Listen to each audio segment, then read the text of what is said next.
Сәлем баршаңызға. Бүгін өте жұмсақ болып шығатын және де бір жасағынан шығатын венский вафлидің рецептін ұсынамын. Видеоны соңына дейін қарап, менімен бірге жасап көріңіздер. Ең бірінші бізге бөлме температурасындағы жұмыртқа қажет болады. 3 дана жұмыртқаға үстінен қантымызды салып, жай ғана венчиктің көмегімен жақсылап араластырып аламыз. Толық рецепті описанияға жазып қалдырып кеттім. Сол жақтан қарап жасасаңыздар болады. Жақсылап араластырып болған соң бізге ерітілген сармай қажет болады. Ерітілген сармайымызды құйып, және де бөлме температурасындағы 15-20% қаймақтар жарай береді. Кез келген қаймақты алып, осылай саламыз. Ол да бөлме температурасында болса өте жақсы болады. Барлығын жақсылап араластырып аламыз.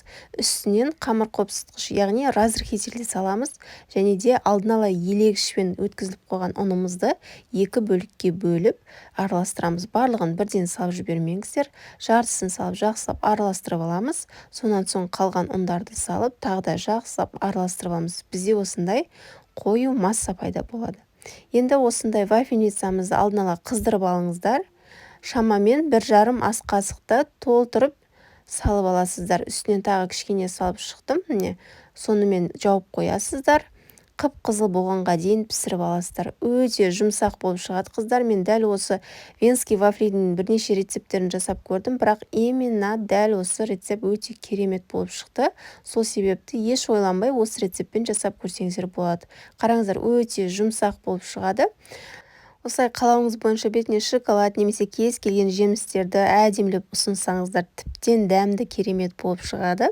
Сіздерге 100% ұнайтынына сенімдімін, өйткені өзім тексеріп бірнеше рет жасап көрген рецепттердің бірі. Міндетті түрде дәл осы рецептпен жасап көріңіздер, және де менің видеом пайдалы болса, лайк басып, төменге пікір қалдырып, және де менің каналыма тіркелмеген болсаңыздар, міндетті түрде тіркеліп кетіңіздер. Алдағы уақытта сіздерге керемет рецепттермен бөлісетін боламын. Менің каналымды жоғалтып алмас үшін қоңырау белгісіне басып қойыңыздар. Сіздермен болған ләззат, назарларыңызға үлкен рахмет.